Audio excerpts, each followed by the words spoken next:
오늘 새벽에 읽은 베드로 후서는 베드로가 로마에서 순교하기 직전에 적은 편지입니다. 때문에 이 베드로 후서는 베드로의 유언과 같은 말씀입니다. 13절, 14절 내가 이 장막에 있을 동안에 너희를 일깨워 생각나게 함이 옳은 줄로 여기노니 이는 우리 주 예수 그리스도께서 내게 지시하신 것 같이 나도 나의 장막을 벗어날 것이 임박한 줄을 알미라. 여기 장막은 텐트가 아니라 우리의 육신을 말합니다. 즉 나의 장막을 벗어날 것이 임박하다는 것은 이제 곧 순교를 할 것이라는 말씀입니다.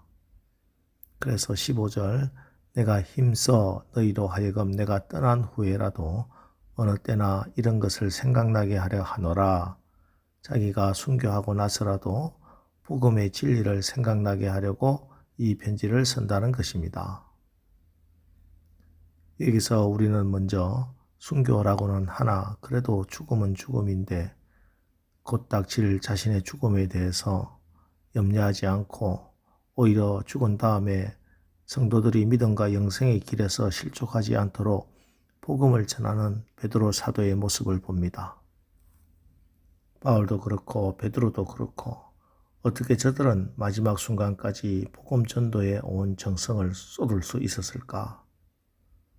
바로 은혜를 받았기 때문입니다. 그렇습니다. 자기가 받은 은혜를 아는 자가 복음을 전합니다. 베드로는 자신을 불러주신 주님의 은혜가 너무 감사했습니다. 어부였던 자신을 불러주신 것 감사했습니다. 갈릴리 호수의 고기잡이를 불러 제자를 삼아주신 것이 감사했습니다.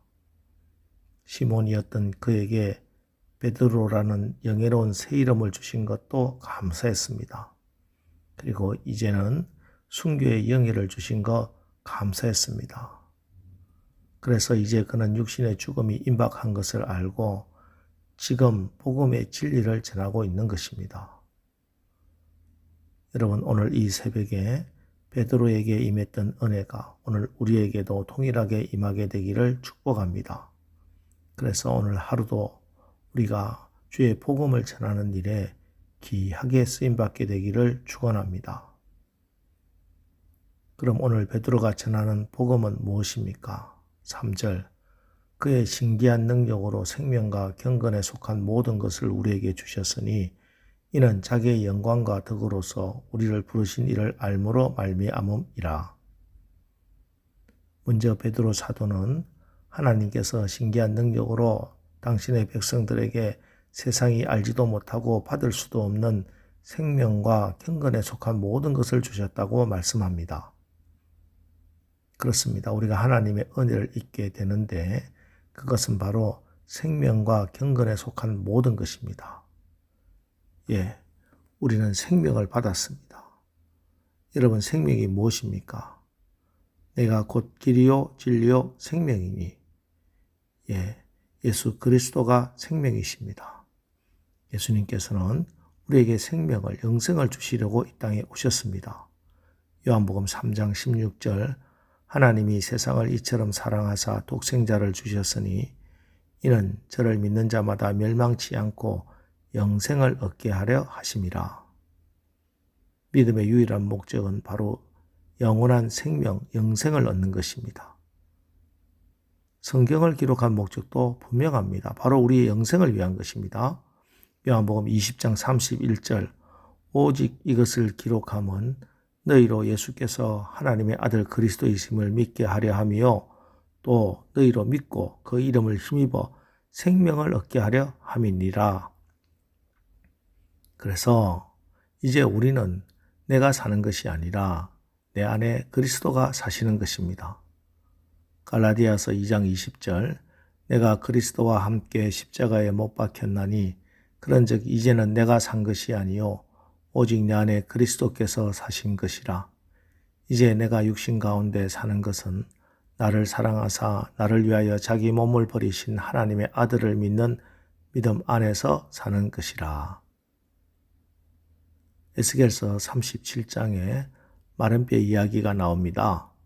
골짜기에 마른 뼈들이 쌓였습니다. 에스겔이 하나님의 명령을 따라 대언하니까 뼈들이 소리가 나고 움직이며 이 뼈 저 뼈가 들어맞아 서로 연결되고 힘줄이 생기고 살이 오르고 가죽이 덮였는데 그 안에 생기가 없습니다.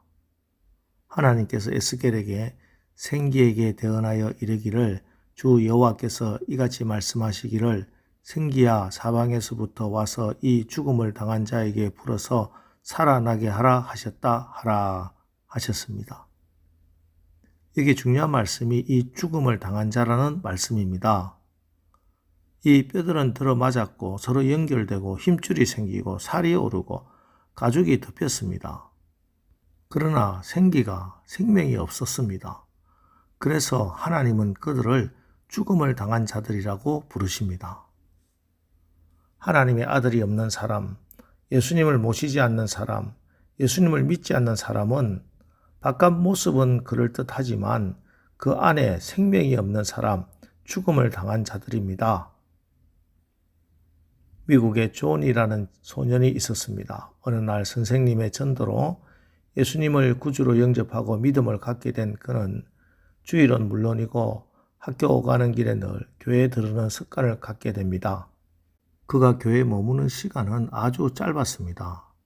그냥 교회 제일 뒷좌석에 앉아서 하나님 저예요 존이 이 한마디 하고 그냥 예배당을 나오곤 했습니다.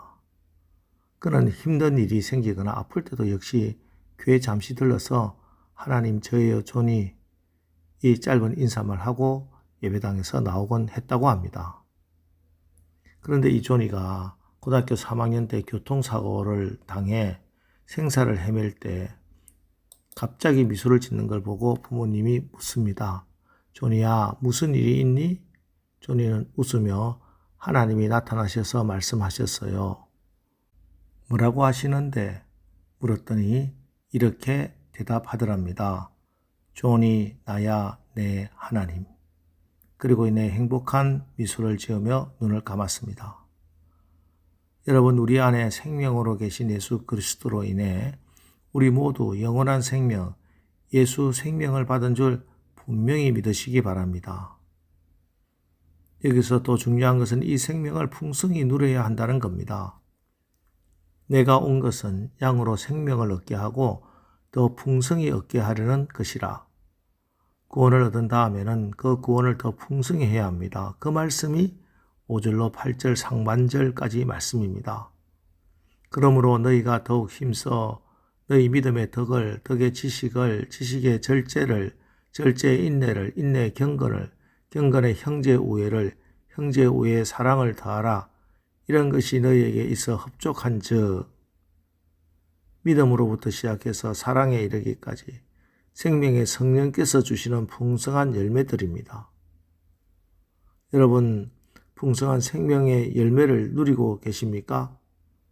풍성함이란 차고 넘친다는 말입니다. 그 증거를 보여주어야 합니다. 나로 인해 내 주변 사람들이 살맛이 나게 되었다고 환호하도록 만들어야 합니다. 주변에 시들시들한 인생을 사는 사람들이 있습니까? 찾아가서 그에게 생기를 불어넣어 주십시오. 나의 차고 넘치는 생명력으로 세상을 변화시킬 수 있어야 합니다. 오늘 하루 주님만을 따르는 여러분의 삶이 되기를 바랍니다. 그래서 오늘 하루도 하나님의 신비한 능력으로 우리에게 주신 그 생명의 모든 것을 다 받아 누리고 또 풍성히 나누어 주는 복된 삶을 사시기를 주님의 이름으로 축원합니다. 기도하겠습니다. 하나님, 우리가 하나님의 신기한 능력으로 하나님의 약속으로 말미암아 영원한 생명을 얻었습니다. 이제 우리가 은혜를 받은 자답게 인생을 살아가면서 근심되고 걱정되는 어려움 만난다고 하더라도 성령의 인도함을 받아 믿음으로부터 시작하여 사랑에 이르기까지 생명의 풍성한 열매들로 그 생명을 나누어 살아 복음을 전하는 증인들의 삶을 살게 하옵소서. 예수님의 이름으로 기도합니다. 아멘. 자, 이제 오늘 말씀을 붙들고 주여 오늘 하루도 우리가 그리스도 예수 안에서 영원한 생명을 얻은 은혜에 힘입어 풍성한 생명을 나누는 증인의 삶을 살게 하옵소서. 우리 합심해서 기도하고 나가겠습니다. 우리 기도하겠습니다.